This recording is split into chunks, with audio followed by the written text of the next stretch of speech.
오늘 나눈 하나님 말씀은 히브리서 9장 11절부터 14절까지 말씀입니다. 히브리서 9장 11절부터 14절 말씀 우리 한 절씩 교독하고 14절은 합독 하도록 하겠습니다. 제가 먼저 읽겠습니다. 그리스도께서는 장래 좋은 일에 대제사장으로 오사 손으로 짓지 아니한 것 곧 이 창조에 속하지 아니한 더 크고 온전한 장막으로 말미암아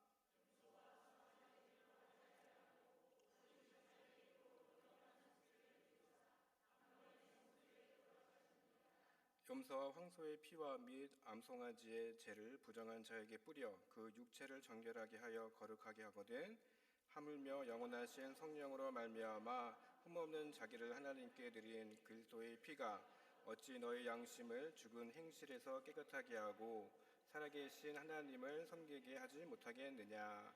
아멘. 우리 옆에 분과 인사하시겠습니다. 잘 오셨습니다. 네, 반가우시죠? 네. 여러분, 십자가, 우리 교회에도 이렇게 십자가가 있지만 십자가는 고대의 사형 도구로 만들어졌던 도구 중에 하나가 십자가였습니다.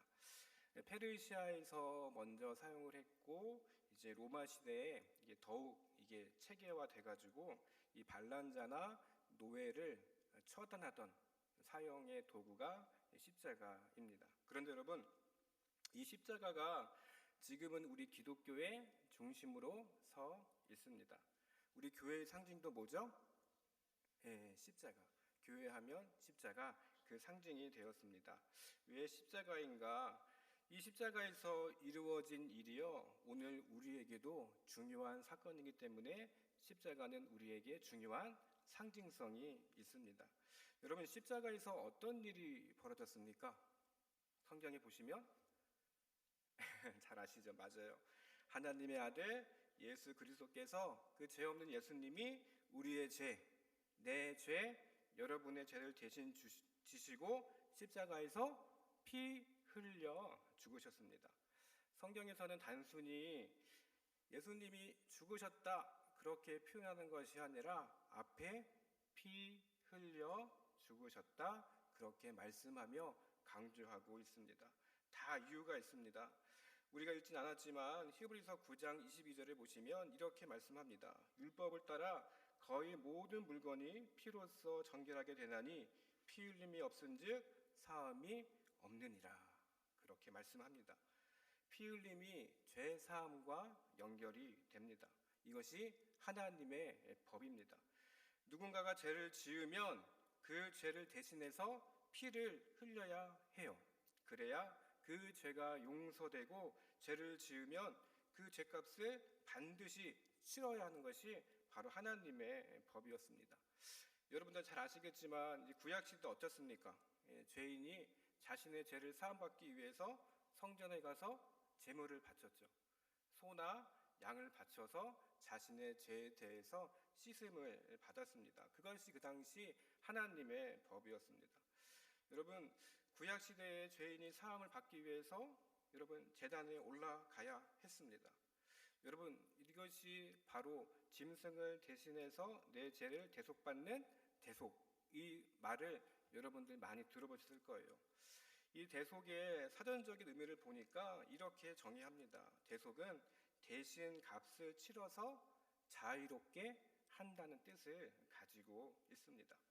이 대속이라는 말이요, 고대 사회에도 많이 쓰였습니다. 고대에는 이 가족이나 부족 간에 한 사람이 다른 사람의 죄나 잘못을 대신해서 벌을 받거나 책임을 지는 경우가 고대 사회에도 있었어요. 예를 들어 메소포타미아 문명에서도 이런 게 있었대요. 대리왕이라는 제도 들어보셨어요? 어떤 거냐면 나라에 재앙이 닥치잖아요. 가뭄이 들거나 여러 가지 가뭄으로 인해서 큰일이 당하면 왕을 대신해서 희생시킬 수가 없으니까 왕을 대신할 가짜 왕을 세워서 그 왕을 대신 죽게 하는 일종의 그런 행위들이 메소포타미아에 있었답니다. 그리고 로마 시대에도 보면요, 그 로마의 군인들이 포로로 잡히잖아요. 그러면 그 포로로 잡힌 인질을 구출하기 위해서 돈을 내거나 아니면 이제 자신들이 데리고 있던 인질을 이렇게 맞 교환하는 형식으로 대속을 했대요. 오늘날로 보면 뭐 인질 협상하는 거랑 거의 비슷한 것 같습니다. 그런데 여러분, 예수님의 대속은요, 단순한 동정이 아닙니다. 공의로운 그 값을 지불해야 하는 의로운 희생이었어요. 성경은요, 죄값에 대해서 이렇게 말씀합니다. 로마서 6장 23절에 이렇게 말씀하죠. 죄의 삭은, 맞아요, 잘 외우십니다. 죄의 삭은 사망이요, 그렇게 성경에서 말합니다. 죄값이 그냥 징역형, 뭐 벌금 이런 것이 아니라 성경은 분명하게 죄의 값은 사망, 영원한 죽음, 그렇게 말해요. 이것이 하나님의 법입니다. 그래서 여러분, 구약에서 보시면 짐승이 피 흘려 죽음으로써 사람의 죄값을 대신했습니다. 육체의 생명이 피에 있기 때문이에요. 레위기 17장 11절에서 이렇게 말씀합니다. 우리 한번 같이 읽어보실까요? 앉을 준비가 안 됐군요. 네. 자, 레위기 17장 11절에 보면 이렇게 말씀해요. 육체의 생명은 피에 있음이라. 내가 이 피를 너희에게 주어 제단에 뿌려 너희의 생명을 위하여 속죄하게 하였나니 생명이 피에 있으므로 피가 죄를 속하느니라. 여러분, 죄를 지었으면 죄값으로 내 생명을 내놓아야 하는 것이 당시 율법이었어요. 왜요? 육체의 생명이 피에 있기 때문입니다. 그런데 그래서 여러분, 사람이 대신 피를 흘릴 수 없으니까 짐승의 피를 통해서 우리의 죄가 사해지는 것이 바로 하나님의 법이었습니다. 그런데 여러분, 이 구약 시대에는 큰 어려움이 있었어요. 죄를 짓고 이제 짐승을 잡아요. 그리고 피를 뿌리고 용서함을 받고 거기까지는 됐지만 살다가 사람인지라 같은 죄를 또 짓습니까? 안 짓습니까? 또 져요. 그럼 또 지으면 어떻게 해야 돼요? 또 성전에 가서 같은 것을 계속해서 악 과정을 반복해야 합니다. 그런데 여러분, 짐승을 통한 이 제사, 이 속죄제는요, 단번으로 끝나고 말죠. 그런데 결정적인 문제는 아까도 얘기했듯이 이 사람을 죄로 인도하는 죽은 양심, 그리고 내 자아, 나의 문제까지는 완전하게 해결을 하지 못합니다. 여러분, 우리가 흔히 얘기하는 대로 우리의 죄가 계속해서 반복이 되는 것입니다. 그래서 예수님이 오셔가지고 이례적이 아니라 영원한 속죄를 이루어 주셨습니다. 오늘 본문 히브리서 9장 12절에 이렇게 말씀합니다. 우리 9장 12절 한번 같이 한번 읽어보겠습니다. 시작.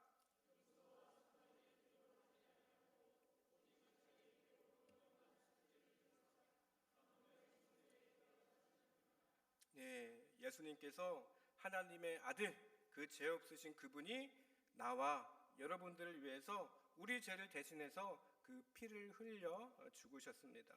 이것으로 영원한 속죄를 단번에 이뤘다고 오늘 성경에서는 분명하게 우리에게 말씀하고 있습니다. 그런데 여러분, 예수님의 보혈의 능력은요, 그냥 단지 내 죄를 속죄했다는 것에만 머무르는 것이 아닙니다. 오늘 본문 히브리서 9장 12절에 보시면 하물며 영원하신 성령으로 말미암아 흠없는 자기를 하나님께 드린 그리스도의 피가 어찌 너의 양심을 죽은 행실에서 깨끗하게 하고 살아계신 하나님을 섬기게 하지 못하겠느냐 말씀해요. 무슨 뜻입니까? 예수님의 피는요, 여러분을 영원히 속죄하셨어요. 여기에 추가적으로 죽은 양심과 행실도 건져 주셔서 살아계신 하나님을 섬기게 만들어 주었다, 그렇게 말씀하고 있습니다. 바로 여기서부터 우리의 믿음, 구원받은 우리의 신앙이 시작이 됩니다. 여러분, 우리가 모태신앙으로서 신앙생활 쭉 하고 평생 교회를 다니고 직분을 감당하더라도요, 예수님의 피로 제사함을 받은 그 삶을 살지 못하면요, 우리의 모습은 예수님의 모습과 상관없는 그런 삶이 되고 마는 것입니다. 여러분, 우리의 행심과 우리의 양심, 이 행동까지도 돌이켜서 하나님을 제대로 섬기지 못하면요, 이것은 단지 흉내내는 종교 생활에만 머무는 것 뿐입니다. 다시 말해 알맹이 없는 껍질에 불과하다는 것입니다. 우리는 구원을 너무 쉽게 생각하고 있지는 않은지 여러분 우리의 모습을 한 번 더 생각해 봤으면 좋겠습니다. 믿기만 하면 구원받는 거 맞는 말입니다. 그런데 때로는 우리의 삶이 이 구원을 너무 값싸게 만들 때가 있다는 것이에요. 죄에서 구원받고 원래 죄인이었는데 죄인이 구원을 받아서 우리가 자녀 됐잖아요. 그저 믿습니다. 나는 구원받았습니다. 여기서만 끝나는 것이 아니라는 것입니다. 여러분들 초대교회에 대해서 많이 들어보셨을 거예요. 초대교회 때 이 초대교회 성도가 되는 것은 상당히 어려웠다고 해요. 이 사람이 하나님의 말씀을 전적으로 따르고 있는지, 그리고 가난한 사람, 병든 사람을 잘 살피고 있는지, 그리고 원수를 사랑하고 있는지, 이것을 본인뿐만 아니라 가족, 친구, 이웃에게도 일일이 다 확인을 받아야 했습니다. 그 후에 인정을 받아야 성도로서 교회의 일원으로 받아주었다고 그래요. 그리고 3년 이상 이 교회에서 성경과 신앙생활 이 훈련을 다 받아야지 세례를 받을 자격이 주어졌다고 초대교회는 그렇게 기록에 나와 있습니다. 요즘 같으면 어떻게 할까요, 여러분? 이 교회 못 다니겠다. 다른 교회 가야겠다. 그러지 않을까라는 생각도 해보게 됐어요. 그런데 여러분, 이 초대교회는요, 이렇게 성도가 되는 거 세례 받는 문턱이 높았는데도 불구하고 예수님을 믿는 사람들이 매년 늘어났습니다. 기록에 보면 이 로마의 무려 로마 인구의 10분의 1이 예수님을 믿을 정도로 성도의 수가 폭발적으로 늘어났습니다. 예수님을 믿으면 여러분 구원 받습니다. 맞는 말이죠? 맞는 말입니다. 그런데 입으로만 그치는 것이 아니라 냉정하게 여러분들에게도 적용해 봐야 합니다. 나는 정말 정직한 회개가 있는가? 내가 부족하지만 이 믿음 붙들고 살려고 내가 노력하고 있는가? 나에게 하나님을 향한 회심의 역사가 지금 나에게도 유효한지를 돌아봐야 한다는 것입니다. 어느 산골 마을에 큰 저수지가 있었습니다. 이 저수지는 수많은 사람들의 생명을 지켜주는 귀중한 식수였어요. 그런데 이 저수지에 그만 구멍이 생기고 말았습니다. 관리인이 이 댐벽에 있는 이 작은 균열 하나를 발견했어요. 물이 한 방울씩 뚝뚝 새어 나오는 그 정도였습니다. 관리인이 봤을 때 아유 대수롭지 않겠네, 뭐 괜찮겠지? 그렇게 생각했습니다. 며칠이 지났습니다. 이 작은 균열이 점점 벌어지기 시작했습니다. 여러분 결과가 어떻게 됐을까요? 상상을 해보면 잘 아시겠죠? 그 균열이 결국에 커지는 바람에 그 마을을 순식간 물에 잠기고 많은 큰 사건이 벌어졌습니다. 작은 균열 하나가 온 마을을 집어삼킨 것입니다. 여러분 작은 균열이요 우리를 죽음으로, 영적인 죽음으로 몰아가는 것처럼 이 죄 역시 우리의 영, 우리의 생명을 저주와 결박, 그 사망으로 몰고 가는 것입니다. 여기에 대한 해결책을 성경에서 말씀합니다. 여러분 잘 아시는 로마서 8장 2절 이렇게 말씀합니다. 이는 그리스도 예수 안에 있는 생명의 성령의 법이 죄와 사망의 법에서 너희를 해방하였느니라 말씀합니다. 여러분 이 사실을 믿으시죠? 네, 주님은 십자가에서 이미 이것을 다 이루었다 하셨습니다. 그런데 여러분 믿는 것, 받아들이는 것은 바로 우리의 목, 우리가 할 일입니다. 여러분들 잘 아시는 성경 구절 요한복음 3장 16절 말씀 한번 같이 읽어보실까요? 외우시죠? 한번 해볼게요. 시작. 하나님이 세상을 이처럼 사랑하사 독생자를 주셨으니 이는 그를 믿는 자마다 멸망하지 않고 영생을 얻게 하려 하심이라. 아멘. 맞아요. 이미 주셨어요. 아는 자가 아니라 믿는 자는 멸망하지 않는다 분명히 약속하셨습니다. 누구든지 이 사실만 믿기만 하면 저주 가운데 있던 우리에게도 하나님의 은혜가 임한다는 것을 분명히 말씀합니다. 이렇게 해주는 것이 여러분 무엇입니까? 바로 예수 보혈의 능력입니다.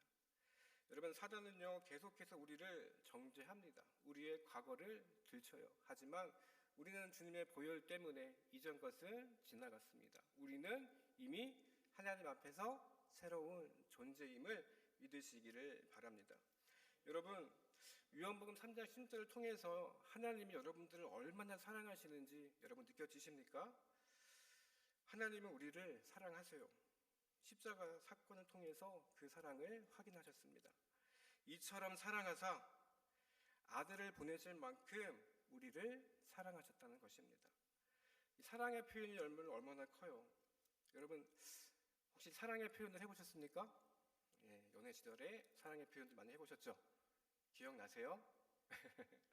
주로 하는 말들이 하늘만큼 땅만큼 사랑해, 그런 말들을 많이 하셨을 거예요. 그런데 여러분, 하나님께서 우리를 사랑하시는 그 표현을 인간의 언어로 어떻게 표현하겠습니까?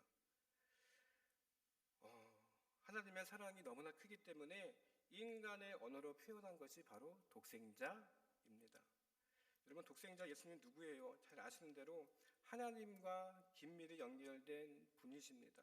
그리고 하나님께는 너무도 귀한 존재예요. 하나님에게 있어서 가장 소중하고 가장 아끼는 존재를 우리에게 선물로 주셨습니다. 아멘 아닙니까, 여러분? 여러분, 무엇을 살 때도 살만한 가치가 있어야 사죠. 제가 가끔 오일장을 가면요, 물건을 이제 좋은 게 어떤 건지를 보는 안목이 조금 생겼습니다. 그래서 이거 물건 안 좋은 것 같은데? 그러면 제가 제값 주고 살 거예요, 안 살 거예요? 당연히 안 사요. 맞아요. 내가 지불할 값보다 그 물건이 좋지 않으면요, 사람은 물건을 사지 않습니다. 여러분, 그런데 피로 값주고 사셨대요. 피로 값주고 사셨대요, 여러분. 여러분들이 그만큼 소중하고 가치가 있다는 것입니다. 피 흘리신 하나님의 아들 그 이상의 가치가 우리에게 있다는 거예요. 그래서 우리를 소중히 여겼기 때문에 우리에게 하나님은 구원을 주신 것입니다. 피값으로 우리를 죄에서 구원해 주신 거예요. 그런데 여러분, 한번 생각해 보십시오. 어떻게 이 아들의 피만큼 가치 있는 우리를 하나님 외면하시겠습니까? 하나님은 절대 외면하지 않으세요. 베드로전서 1장 18절 19절 말씀이 있습니다. 제가 읽어보겠습니다. 준비가 안 된 것 됐네요. 한번 같이 읽어보시겠습니다. 시작.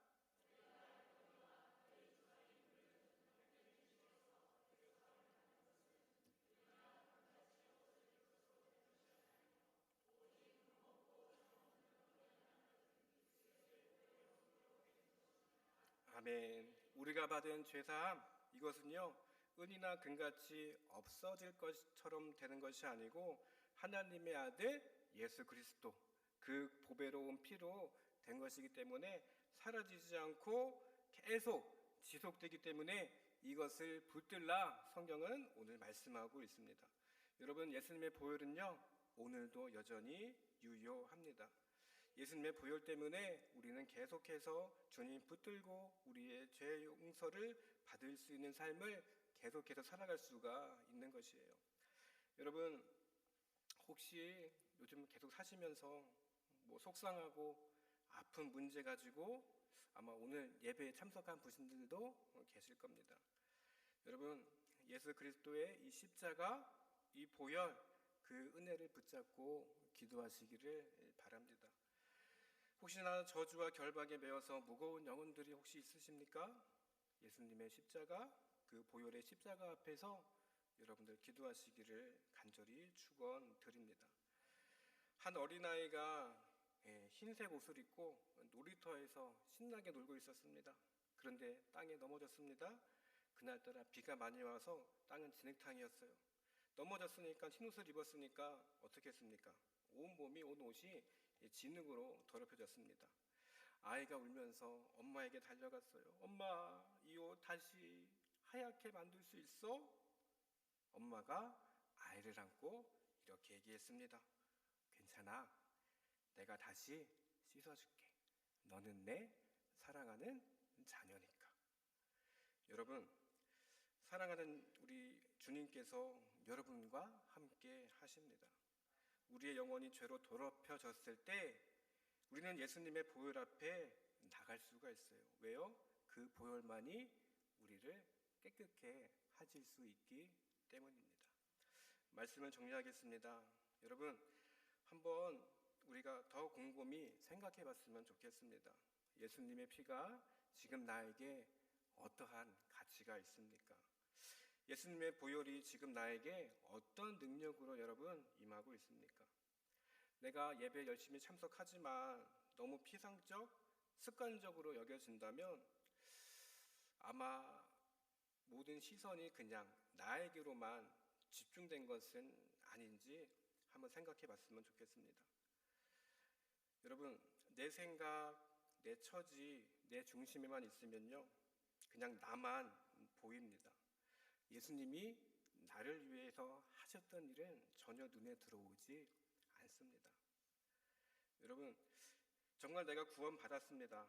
구원받았다는 것은요, 하나님이 나와 함께 하심으로 내가 지금 이 순간 어떤 일이 있어도 주의 붙으심 때문에 내가 살아간다는 그 확신이 우리 가운데 있는 것입니다. 여러분, 우리가 오늘 말씀을 들었습니다. 우리 자신에 대해서 보는 눈을 가졌으면 좋겠습니다. 십자가에서 이루신 그 예수님의 보혈의 은혜, 우리가 보고 감격해야 하지 않겠습니까? 여러분, 그 십자가의 은혜 다시 한번 생각했을 때 여러분, 우울한 것보다 그 감격 때문에 기쁜 마음이, 그 소중한 마음이 여러분들 마음 가운데 가득했으면 좋겠습니다. 예수님의 그 보배로운 피, 그 보혈, 그 제사함의 약속, 그 안에는 회복의 약속도 있습니다. 내가 실패하고 한숨 쉬어도요, 예수님의 보혈의 강물은 지금도 흐르고 있습니다. 여러분, 주저앉은 마음, 연약한 육신 모두 다 예수님의 보혈의 능력, 그리고 죄사함의 능력, 회복의 능력이 여러분들 가운데 함께 하시기를 간절히 축원드립니다. 기도하겠습니다. 주님,